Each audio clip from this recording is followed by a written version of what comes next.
सुनीत्रा Pawar deputy chief minister बनेंगी, ये तय है। लेकिन पार्टी का अध्यक्ष कौन होगा, पार्टी में और कौन से बदलाव होंगे, संगठन को लेकर ज्यादा जानकारी हमारे संवाददाता सचिन चौधरी के पास है और सचिन इस वक्त मुंबई से हमारे साथ हैं। सचिन, क्या अपडेट दे सकते हैं आप पार्टी पर, संगठन पर, कार्यकारी अध्यक्ष पर? देखिए रही जी, सबसे बड़ी बात तो यह है कि अजीत पवार का अगला राजनीतिक जो है उनका वारिस कौन होगा ये तय हो गया, उनके परिवार से ही होगा। सुनीत्रा पवार जो है ये पहली महिला डिप्टी सीएम बनने जा रही है महाराष्ट्र की। कल शाम को 5 बजे उनका शपथ विधि होगा। उसके पहले करीबन 2 बजे जो है एनसीपी अजीत गुट की जो है विधायक दल की बैठक बुलाई गई है विधान भवन में, और उसमें उनको नेता जो है चुना जाएगा, विधानमंडल का उनके पार्टी का नेता चुना जाएगा और इसका पत्र मुख्यमंत्री को सौंपा जाएगा। मुख्यमंत्री जो है राजभवन को पत्र देंगे शपथ ग्रहण के लिए और शाम को शपथ ग्रहण होगा। बहुत सादगी भरा कार्यक्रम होगा, ये बात तो तय होगी। अब रही बात पार्टी की कि पार्टी में कौन जो है राष्ट्रीय अध्यक्ष बनेगा, तो पार्टी में ज़्यादातर लोगों की, प्रफुल्ल पटेल से लेकर सभी लोगों का यही कहना है कि सुनीत्रा पवार ही जो है वो पार्टी की राष्ट्रीय अध्यक्ष भी बने और वो डिप्टी सीएम भी बनी रहे, क्योंकि पवार फैमिली का चेहरा ही जो है पार्टी को और कैडर को जो है संभाल सकता है। उनके बने रहने से जो है कैडर पार्टी के साथ बना रह सकता है। अब इसको लेकर पार्टी में कुछ नेताओं के ये कहना था कि जब सुनीत्रा पवार जो है महाराष्ट्र की राजनीति में आ रही है तो केंद्र में कार्यकारी अध्यक्ष जो पहले से ही है प्रफुल्ल पटेल, वो कहीं ना कहीं जिम्मा संभाले। लेकिन इस पर मंथन हो रहा है, लेकिन अधिकतर लोगों का यही कहना है कि सुनीत्रा पवार ही उस पद को भी संभाले। रही बात अब अजीत पवार के पास जो 3 बड़े मंत्रालय थे, वित्त और नियोजन, finance ministry, sports youth welfare यानी कि खेल मंत्रालय और आबकारी स्टेट एक्साइज मिनिस्ट्री, तो इन मंत्रालयों को लेकर भी मुख्यमंत्री से चर्चा होगी। खास तौर पर फाइनेंस और नियोजन, जो वित्त और नियोजन विभाग है उसको लेकर हो सकता है कि वो डिपार्टमेंट को लेकर कुछ एक्शन किया जाए और वो डिपार्टमेंट खुद मुख्यमंत्री जो अभी तो उनके पास सभी डिपार्टमेंट का चार्ज है अजीत पवार के, लेकिन वो वित्त मंत्रालय को लेकर खासी चर्चा होगी और हो सकता है कि उसमें कुछ बदलाव हो। बाकी डिपार्टमेंट को लेकर एनसीपी को वो विभाग जो है एनसीपी को सौंपे जाएंगे। अब रही बात मर्जर की, ये मर्जर को लेकर क्या आगे प्लान है, तो जो हमें सूत्रों से जानकारी मिली है बिल्कुल 15 दिनों पहले यानी कि जनवरी से ही कुछ बैठकों का लगातार दौर चल रहा था और उस दौर में ये फाइनल हो गया था कि दोनों एनसीपी को साथ आना है। नगर पालिका के चुनाव के बाद घोषणा की एक प्लानिंग बनी थी, लेकिन उसको टाल दिया गया। ये कहा जा रहा था कि अब जो जिला पंचायत के जिला परिषद के चुनाव है उसके बाद उसको अंतिम मोहर लगाई जाएगी। एक रूपरेखा एक बनी थी कि 3 अप्रैल को जो है शरद पवार, इनका राज्यसभा का कार्यकाल समाप्त हो रहा है। शरद पवार को लेकर अड़चन थी कि वो बीजेपी के साथ, आरएस के साथ, एनडी के साथ कैसे जुड़े, लेकिन शरद पवार का जब कार्यकाल खत्म हो रहा था तो वो रिटायरमेंट लेने वाले थे और उसके बाद ये तय करने वाले थे कि आगे पीढ़ी को जो फैसला करना है वो अब आगे वाली पीढ़ियां कर लेगी। तो मर्जर को लेकर जो शरद पवार की गुट है, उनके जो नेता है वो लगातार बयान दे रहे हैं कि ये सब कुछ तय हो गया था और ये जल्दी होने वाला था। उनकी तरफ से दबाव बनाया जा रहा है, लेकिन अजीत पवार गुट की तरफ से चाहे प्रफुल्ल पटेल हो, सुनील तटकरे हो, भुजबल हो, कोई भी मर्जर को लेकर ज्यादा उत्सुक नहीं था। पहले भी कि मर्जर को लेकर अभी कोई फैसला नहीं हुआ है, लेकिन डिप्टी चीफ मिनिस्टर सुनीत्रा बनेंगी, इसको लेकर के फैसला, और अब सुनीत्रा ही पार्टी की कमान संभालेंगी, इस बात की भी पूरी संभाल। सचिन चौधरी, बहुत बहुत शुक्रिया आपका इस अपडेट के लिए। अब सचिन चौधरी ने बताया कि यह तो तय है कि सुनीत्रा पवार महाराष्ट्र सरकार में अजीत पवार की जगह लेंगी।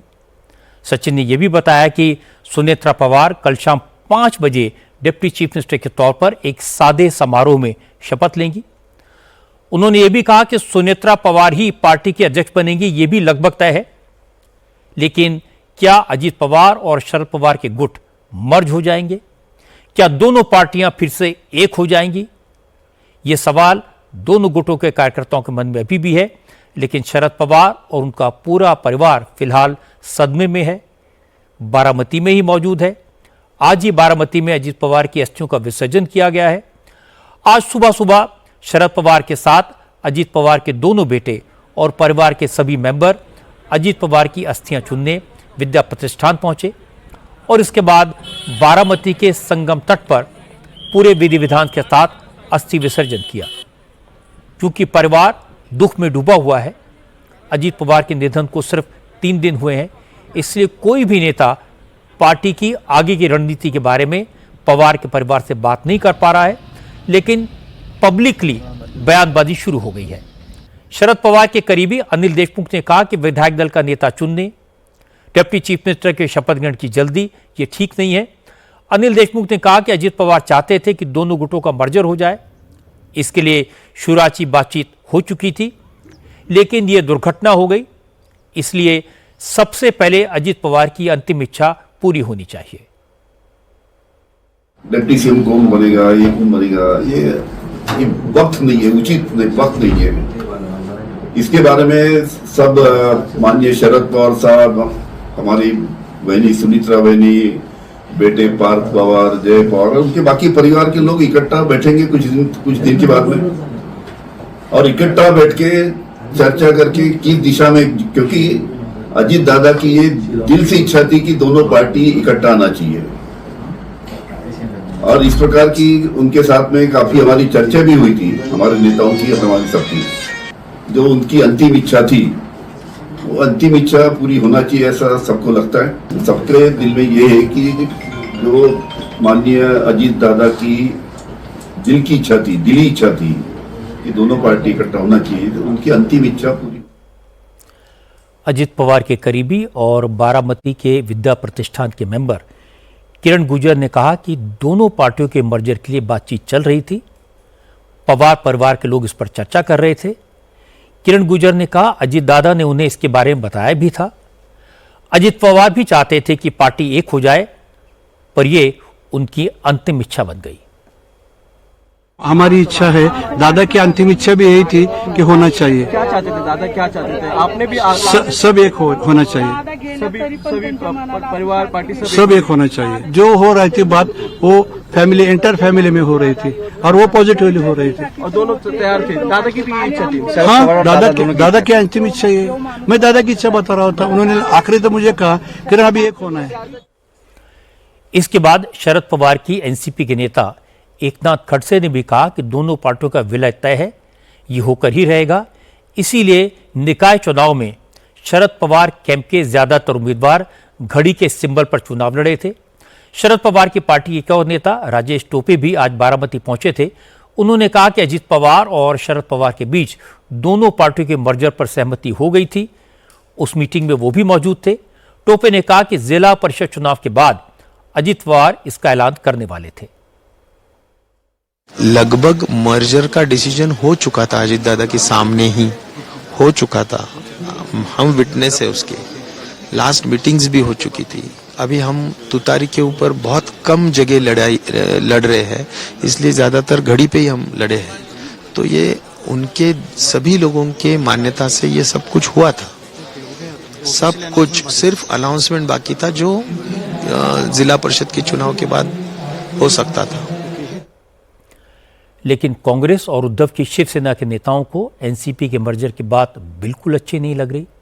संजय राउत ने कहा कि अजित पवार के निधन के 2 दिन के भीतर ही एनसीपी के नेता सत्ता के समीकरण सेट करने में लग गए। किसको क्या पद मिलेगा, इसके लिए मेल मुलाकातें शुरू हो गई। ये संवेदनहीनता है, ऐसा नहीं होना चाहिए। कांग्रेस के नेता विजय वटेटीदार ने कहा कि एनसीपी के नेता जिस तरह मर्जर की बात कह रहे हैं, कहीं ऐसा तो नहीं कि वो अजित पवार की मौत के पीछे साजिश का इशारा कर रहे हों। अगर ऐसा है तो इस हादसे की जांच होनी चाहिए। तो इसका मतलब कि राजेश टोपे जी इस घटना के साथ में वो बैठक का संबंध जोड़ रहे हैं। अगर ऐसा है तो पूरे एनसीपी ने एक साथ में डिमांड करना चाहिए कि इसके बारे में चौकसी होनी चाहिए। तो किसी को भी हम लोग आरोपी करके कोई ये इंसिडेंस को लेकर खड़ा नहीं करना चाहते। अब लोगों की भावना वो जो है, वो भावनाओं के साथ में सरकार, हम लोग सोशल मीडिया पर देख रहे हैं 80% लोग इस बात को ये कहते हैं कि इसके पीछे कोई षड्यंत्र है। इनकी बैठक हुई थी और एक होने की बात चल रही थी। अब उसी समय अगर अजित दादा का प्लेन क्रैश होता है तो ये गंभीर मामला है।